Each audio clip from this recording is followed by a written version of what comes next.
Under the gray morning sky, the checkpoint at Fort Hemsley was unusually quiet. The base guard stood at his post, scanning IDs and waving in soldiers with routine precision. Then a young woman in a plain, slightly wrinkled uniform approached. Her boots were dusty from travel, and her hair was tied neatly under her cap.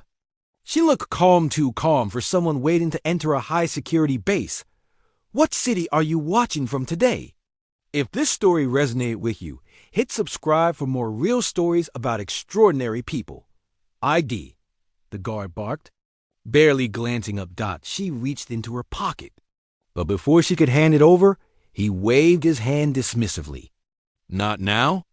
I'm busy with actual personnel. For a moment, silence hung between them. The woman didn't argue. She simply tucked her ID back and stood still. The guard smirked. Look, lady, this isn't a tourist spot. Go back where you came from. Still, she said nothing. There was something unsettling about her calmness, something in her eyes that made the guard uneasy, though he didn't understand why. A truck rolled past. 2 Marines hopped off, glanced at her, and whispered something that made them both laugh. Probably another lost cadet, one of them muttered. The guard chuckled, shaking his head. The woman turned her gaze toward the flag fluttering over the base. Her posture was straight, almost regal. When she finally spoke, her voice was soft but steady. I was told to report here at 0900 hours. By who? She met his eyes. You'll know soon enough.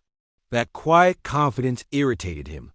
He wasn't used to being talked to like that, especially not by someone who looked like a rookie. You don't tell me what I'll know, soldier.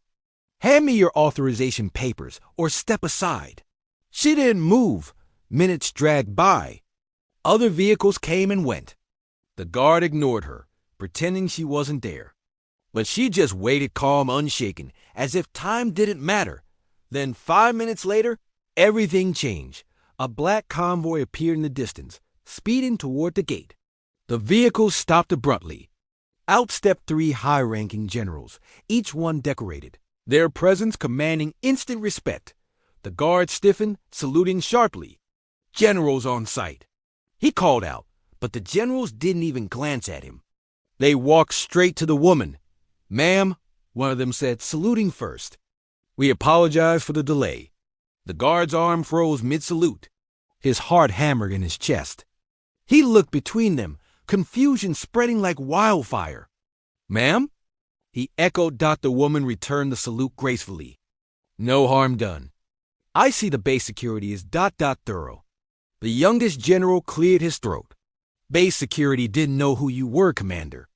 I'll personally see that the guard is briefed. The guard's face drained of color.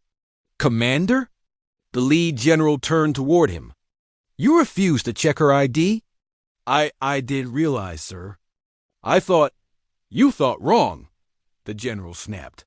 This is Commander Elise Raines, recently assigned to lead our entire Pacific Operations Division. The reason you still have this gate to guard is because she fought for keeping it manned instead of automated. Elise looked at him quietly, her expression unreadable. He was doing his job, she said softly. Maybe not perfectly, but that's something that can be fixed. The generals exchanged glances. They knew better than to argue with her judgment.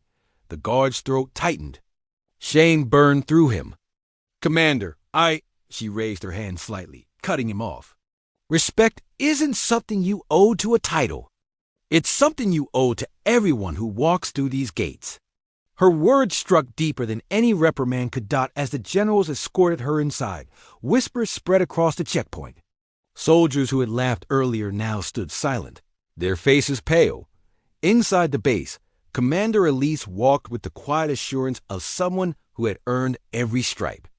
Her story wasn't known to many, but those who did know it spoke of her resilience, how she started as a medic, patched up the wounded in the middle of chaos, and rose through ranks no woman before her had dared to claim. She had never sought power. She sought fairness. And today, she'd just given a silent lesson in both. Hours later, the guard sat alone in the security room, replaying the scene in his mind. He couldn't shake the look in her eyes, firm, forgiving, and unshakably human. A knock on the door startled him. It was a delivery officer carrying a small, sealed envelope. "For you," the officer said. He opened it carefully. Inside was a handwritten note. "You were right to question anyone who approaches the gate. Just remember, question with respect, not ego. C.D.R. Raines." There was no signature beyond that. Just a faint fingerprint on the corner, as if left by someone who had already moved on to the next duty. The guard sat quietly for a long time. Then, for the first time in his career, he stood from his chair, walked outside, and looked at the flag not as a symbol of authority, but as a reminder of the people behind it. Weeks later, the base began a new training protocol, one designed by Commander Raines herself. The first line of the manual read, "Security is not about control. It's about responsibility." The guard found himself reading that line over and over, hearing her calm voice each time. From that day, every time someone approached his gate, whether in uniform or not, he greeted them with respect first, questioned second. He never forgot her face, or the moment he realized that true leadership doesn't demand recognition. It commands it through character. And somewhere beyond those gates, Commander Elise Raines continued her work quietly, diligently reshaping not just the system she served, but the hearts that kept it running. What did this story make you feel? Subscribe to Soul Relief Stories for more real stories that heal the heart.